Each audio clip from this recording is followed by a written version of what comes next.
और देखिए वहीं मिडिल ईस्ट से एक और बड़ी खबर है। इजराइल पर हूती विद्रोहियों का बड़ा हमला हुआ है।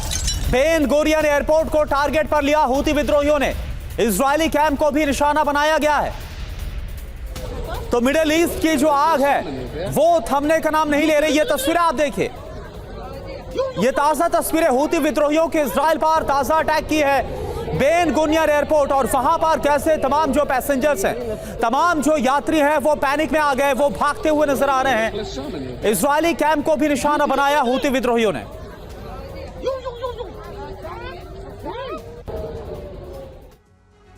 तो इजराइल पर हूती विद्रोहियों के हमले से जुड़ी कुछ और जानकारी आपको देते हैं। हूती का हमला इजराइल में दहशत कैसे इसके बाद बनी है।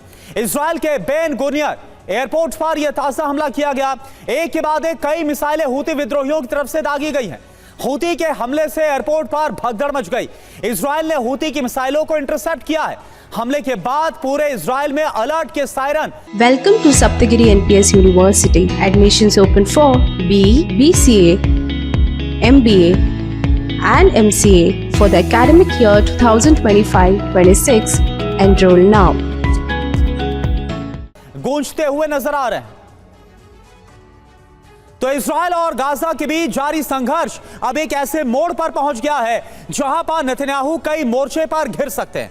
और इसका कारण है डोनाल्ड ट्रंप का रुख, जो आने वाले दिनों में पता चल पाएगा। ऐसा इसलिए कहा जा रहा है क्योंकि हमास ने आखिरी अमेरिकी बंधक को रिहा कर दिया है और इजराइल ने गाजा पर हमला जारी रखा है। इसलिए सवाल यह उठता है कि क्या डोनाल्ड ट्रंप अब भी इजराइल का साथ देंगे या फिर नहीं।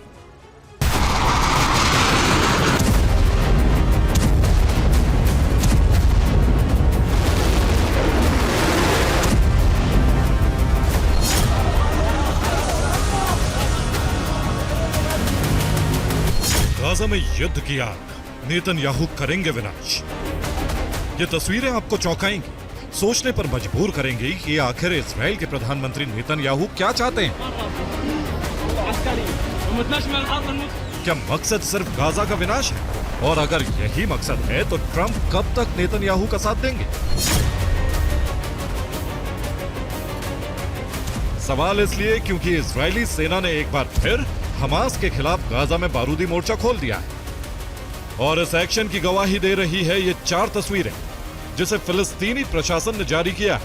इसमें बताया गया है कि इजरायली सेना ने खान यूनिस के एक अस्पताल पर भीषण बमबारी की और इस बमबारी में एक पत्रकार हसन असलीह की मौत हो गई, जबकि इस मौत पर इजराइल का दावा है कि वो पत्रकार नहीं, हमास का एजेंट था।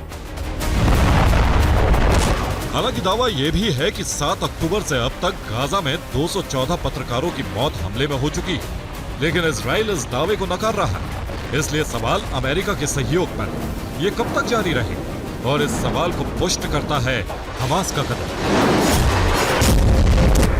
दरअसल हमास ने सोमवार को गाजा में आखिरी बचे अमेरिकी बंधक को भी रिहा कर दिया, जिसे ट्रंप प्रशासन कूटनीतिक जीत मान रहा है। एडन अलेक्जेंडर नाम के इस शख्स की रिहाई 19 महीने बाद हुई, यानी गाजा को लेकर ट्रंप का मकसद पूरा हो चुका है और अब ये जंग सिर्फ हमास और आईडीएफ के बीच की रह गई।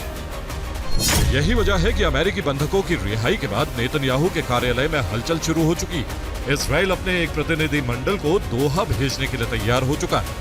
इस हलचल का मकसद है युद्ध विराम समझौते पर बातचीत को आगे बढ़ाना, इजराइल के सभी बंधकों को हमास के कब्जे से आजाद कराना। लेकिन क्या गाजा पर बारूदी तबाही बरसाने के बाद हमास बंधकों की रिहाई ऐसे ही कर देगा? इस सवाल का जवाब ट्रंप के रुख पर निर्भर है। अगर ट्रंप का मकसद पूरा हो चुका है तो अमेरिका की तरफ से इजराइल को सहयोग बंद हो जाएगा। इजराइल के पास युद्ध विराम के अलावा कोई रास्ता नहीं बचेगा। Bureau report, TV9 Bharat.